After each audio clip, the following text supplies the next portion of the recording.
हाय। आज हम ये डिस्कस करेंगे कि प्रेगनेंसी के 7वें से 9वें महीने के बीच आपको क्या सावधानियां रखनी चाहिए।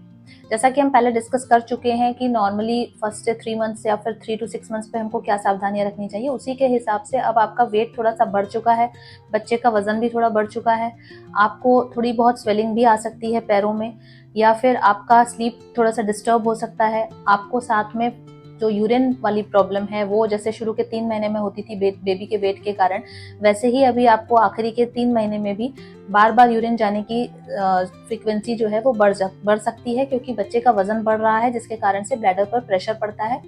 और इसके अलावा आपको अपने खाने पीने पे भी ध्यान देना चाहिए। अब बेबी जो है चूंकि ग्रोथ हो रही है, उसकी हड्डियां बन रही हैं, उसके सारे मसल्स बन रहे हैं, तो उनको ज़्यादा बच्चे को कैल्शियम की ज़रूरत होती है। तो अपनी calcium requirement, calcium intake, iron intake, ये सारी चीज़ों पर आपको ध्यान देना है। बैलेंस डाइट आपको लेनी है, जैसे कि हमने पहले डिस्कस किया था। आपको प्रोटीन ज़्यादा मात्रा में लेना है, कार्बोहाइड्रेट्स थोड़े से कम लेने हैं। इसके अलावा आपको अपने न्यूट्रिशियस चीज़ें पर, जैसे कि सीड्स होते हैं या फिर आपके पास फ्रूट्स हैं, नट्स हैं, इस तरीके की चीज़ें आप ज़्यादा खाएं। इसके साथ साथ आपको थोड़ा सा एक्सरसाइज पर भी ध्यान देना है, ऐसी एक्सरसाइजेज जिससे आपकी नॉर्मल डिलीवरी के चांसेस बढ़ें।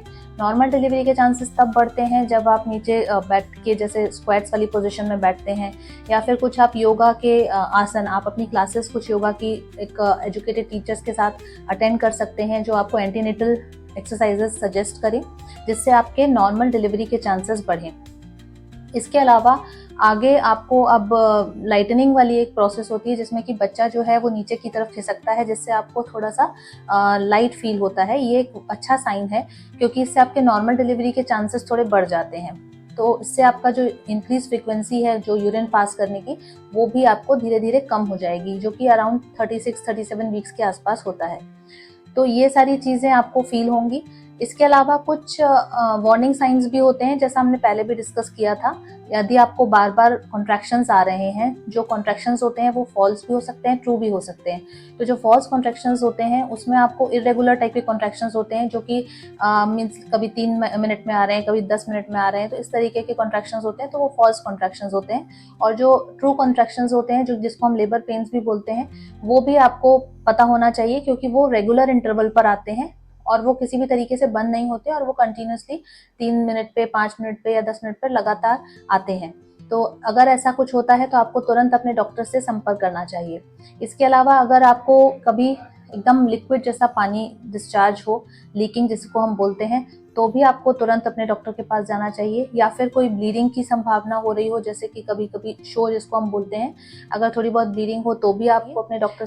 तीसरी चीज़, अगर आपको कभी हेडेक हो रहा है बहुत ज़्यादा because of increase blood pressure, या फिर आपको दिखने में प्रॉब्लम हो रही है, ब्लरिंग ऑफ विजन की समस्या है, या फिर आपको बच्चे की मूवमेंट ठीक से फील नहीं हो रही है। कभी कभी ऐसा होता है कि बच्चे कई देर तक मूवमेंट नहीं करते हैं, तो चूंकि दिन भर में कम से कम हमको 12 या 10 बार मूवमेंट फील होने चाहिए।